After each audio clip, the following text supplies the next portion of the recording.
I sat down to figure out what worship would look like today, the first thing I said was, we need a different scripture reading. So we got to talking about what stories in our faith speak to the weirdness of me and Kate and our musicians standing in an empty sanctuary, but still trusting that God is present with all of you wherever you are. And I thought, well, good news, folks. This isn't the first time God has had to meet us in strange and unusual places.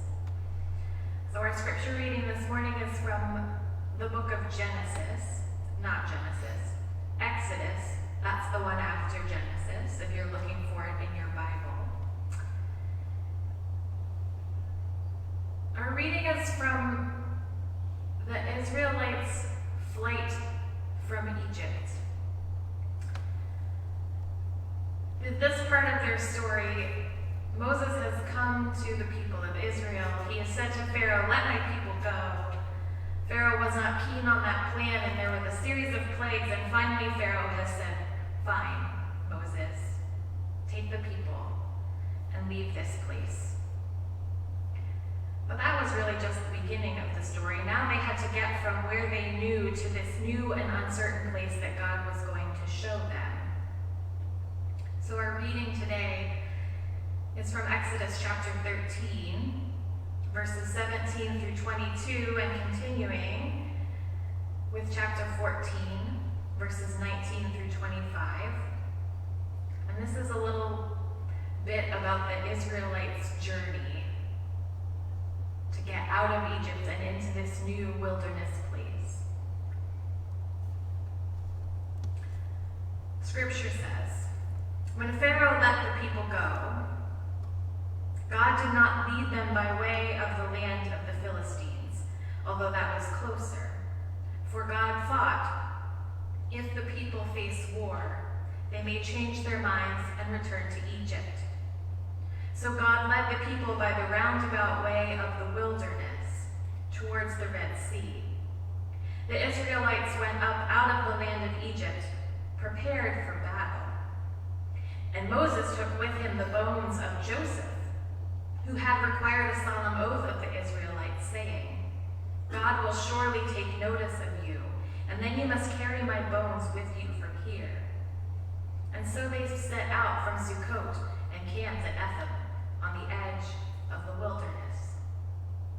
The Lord went in front of them in a pillar of cloud by day to lead them along the way, and in a pillar of fire by night to give them light, so that they might travel by day and by night.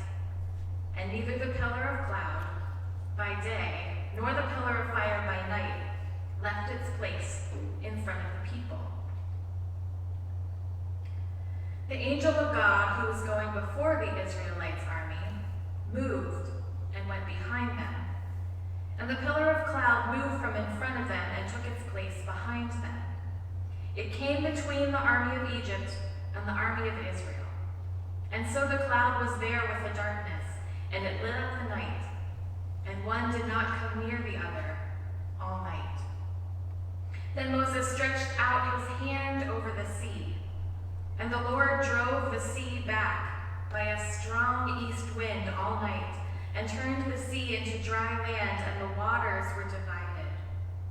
The Israelites went into the sea on dry ground, the waters forming a wall for them on their right and on their left. The Egyptians pursued and went into the sea after them, all of Pharaoh's horses and chariots and chariot drivers.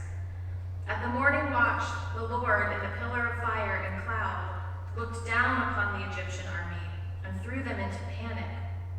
He clogged their chariot wheels so that they turned with difficulty.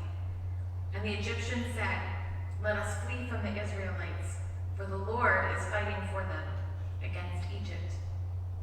This ends our scripture reading. May God bless us in our reading and hearing of these holy words.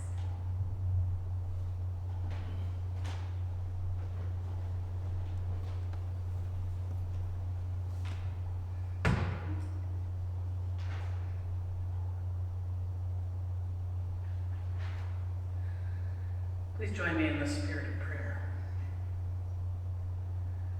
May the words of my mouth and the meditations of all of our hearts be acceptable to you, O God, our rock and our Redeemer. Amen. When the world is in trouble, people turn to communities of faith. They gather in churches, drawing strength from one another. Physical proximity makes us feel safe.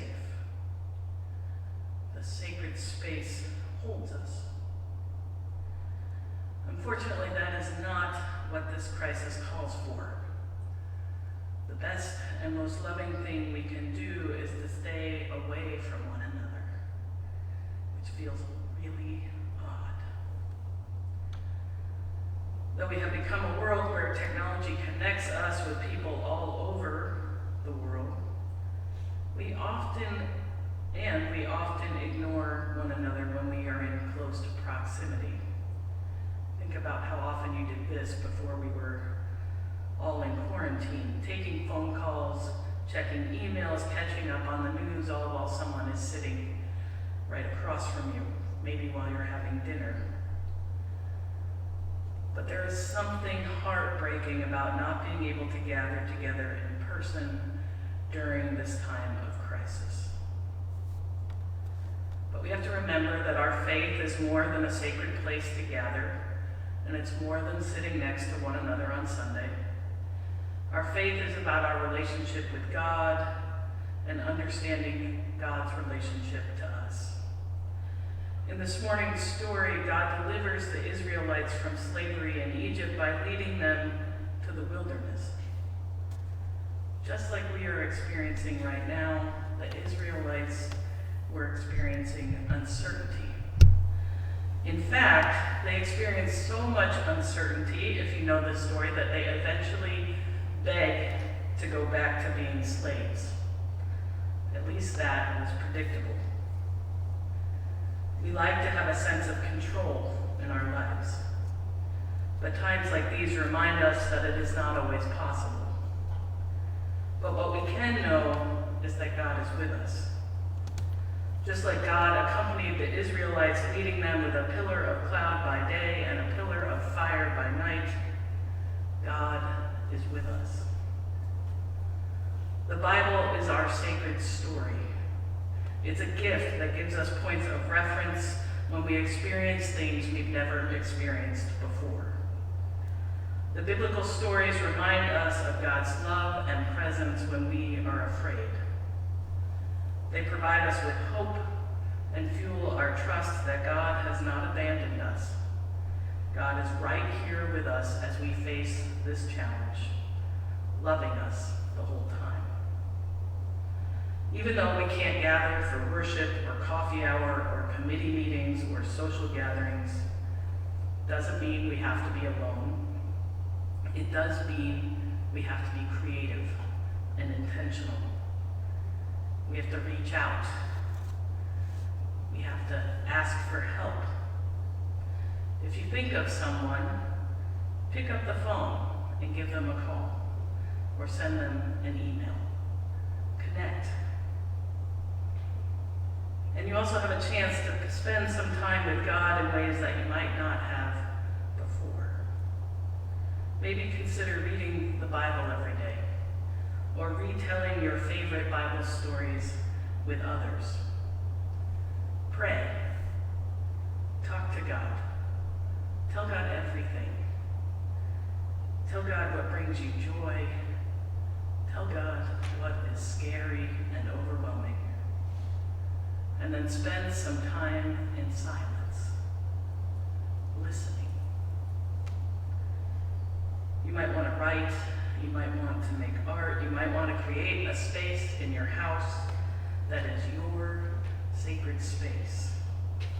A place to go when you want to connect with God, a place to remind you of God's presence. The current reality is certainly challenging, but it also provides us with opportunities that we've never had before. My prayer for all of us is that we continue to deepen our connection to God our sacred story, and the holy, even as we live with incredibly disorienting uncertainty. Because I am confident that God continues to journey with us, even if we don't leave the house.